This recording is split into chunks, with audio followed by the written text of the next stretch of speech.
the largest system of dikes and levees in the world to keep water out. But in the 1990s, they got another wake-up call. Climate change was causing more intense rains and rising seas. The result was massive river flooding that overwhelmed their defenses. The Dutch needed a new plan. They called it living with the water. We thought, well, maybe we should give some room back to the river, allow the river to flood, like it was in the past, where there were no people living in it.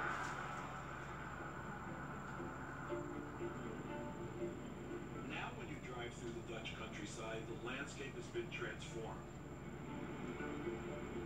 With help from the government, hundreds of people have been relocated.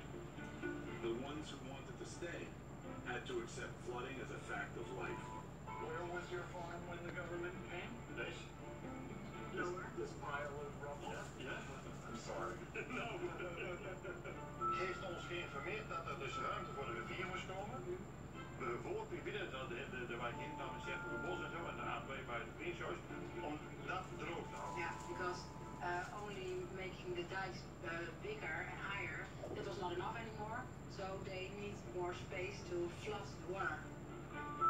These farmers built this giant mound of dirt and moved their house and barn on top of it. Now, during a storm, the land below is completely underwater. By letting more water into the field, how does this affect the area around the farms? Polders meegevoerd het water is er een 30 centimeter waterverlaging bij Sertogenbos. To mastermind their flood strategy, the Dutch created a group called the Delta Commission. It brings together politicians, engineers, and business leaders. And unlike New Jersey, they recruited climate scientists to help.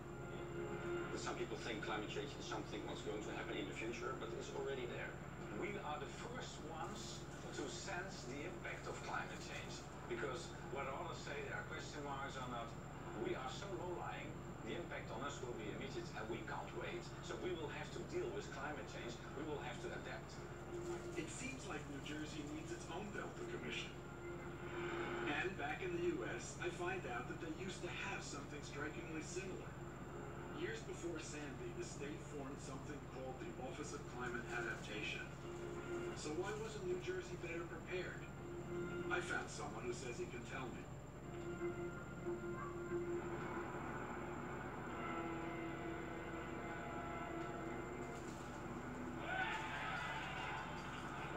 This is a regional issue, and a global issue, and a generational issue. Are you ready to power past coal? Governor Inslee is about to face what might be the biggest climate change decision of his entire term. One that will have global implications. Coal is the single largest source of greenhouse gas emissions in the world. But these days, Americans aren't burning nearly as much as they used to. That's good news for the climate, but for coal companies, it's a huge problem. So the industry has a plan. Export America's coal to Asia, where coal use is skyrocketing. They just need a way to get it there. And so they're planning to transport it over 1,000 miles by truck to specially built export terminals on the West Coast. And the two largest ones would be in Washington State. All told, it would double the amount of coal the U.S. exports each year. The debate over these terminals is engulfing the whole state. We don't need the increased greenhouse gases and ocean acidification these proposals will bring. And pitting environmentalists against labor groups. This is an opportunity to create jobs. Good living wage jobs. At public hearings like this one, the two sides show up looking like rival sports teams in matching shirts, ready to square off. All this poses a huge political dilemma for Inslee. Environmentalists and organized labor happen to be the two groups that got him elected. The question now is, which side is he going to take? If you look at Whatcom County, 15% of our population is living below the federal poverty line. We need jobs in Whatcom County. We need good industrial jobs. first battle in this war over coal is happening here in Whatcom County, where they're planning to build one of the terminals.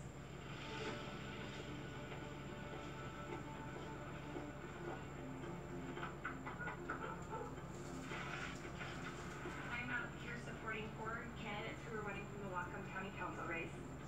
A race for local county council may not sound terribly exciting, but when it comes to climate change, this just might be the most important election of the year.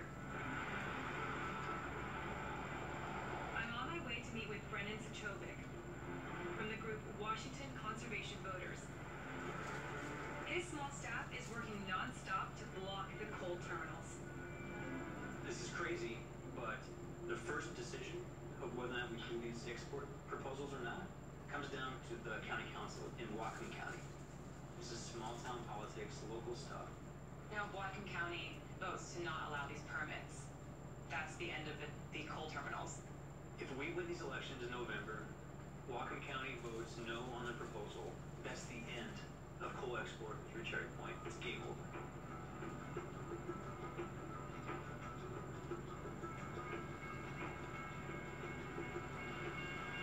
If the United States were to halt all coal exports today, it's not going to stop the nations that are consuming coal to burn one lump of it. All we're going to do is export those jobs to other places. Herb Krohn is head of the local railroad workers union.